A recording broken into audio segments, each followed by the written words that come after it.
Hi there, I'm selling some Warhammer figures.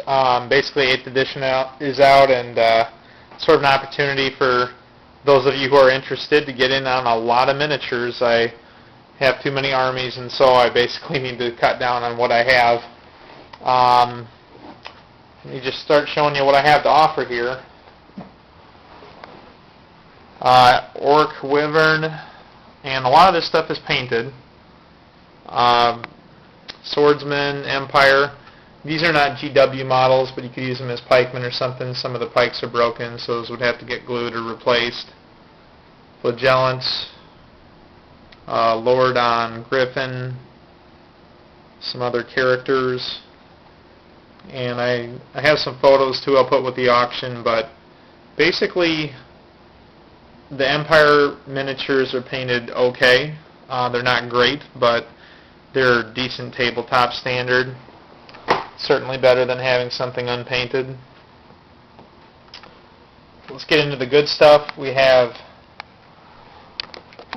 a lot of Tomb Kings models. A lot of these are painted quite well.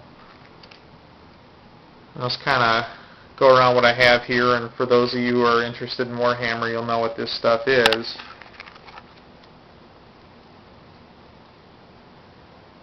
As I'm going through this, I'll just point out a few things.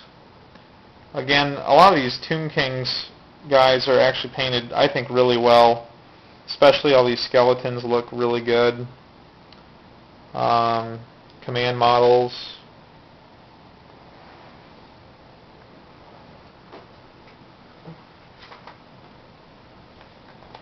You know, with the 8th edition out, there's definitely need for more models per army. At least if you're trying to run hordes and that sort of thing. So that's a good reason to increase your forces. And of course, with painted miniatures, that gives you more time to play the game instead of focusing on the painting, which, if you're like me, most of the time you just don't have time for that anyway. So I was adding up the retail value on a lot of these models, and with the price increases, getting this stuff retail is just getting to be crazy. So getting them on eBay is a really good way to go. And by the time you factor in what it costs retail, the painting, you're really getting good value out of the painting. This is a unit of dwarf hammerers that I got, and they're painted really well. Same pose, but they do still look really good, and there's some variation in how they're painted. And this is just some like random Chaos Marauders that I happen to have on hand also. And contents to do another catapult for the Tomb Kings. Got the army book, comes with it.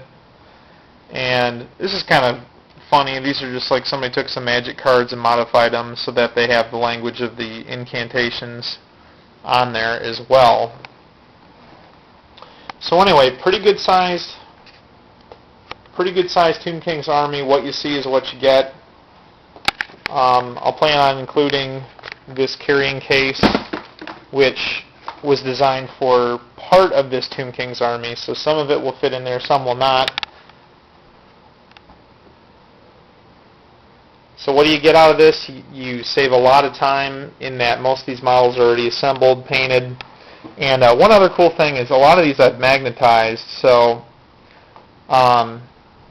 especially like with these skeletons, not all of them, but the skeletons, flagellants, and I like this horseman unit. Some of these guys are magnetized to where they're on these flush trays, so you can see you can actually turn them to some extent, and they'll stay right on there, which is really nice for moving them around and wheeling and things like that. It's really efficient, and it helps with transportation too, from your place to the local game shop or friend's house or wherever you're going to play the game at. So a lot of advantages to going with something like this versus building an army from scratch. So anyway, I hope you enjoyed, and good luck bidding.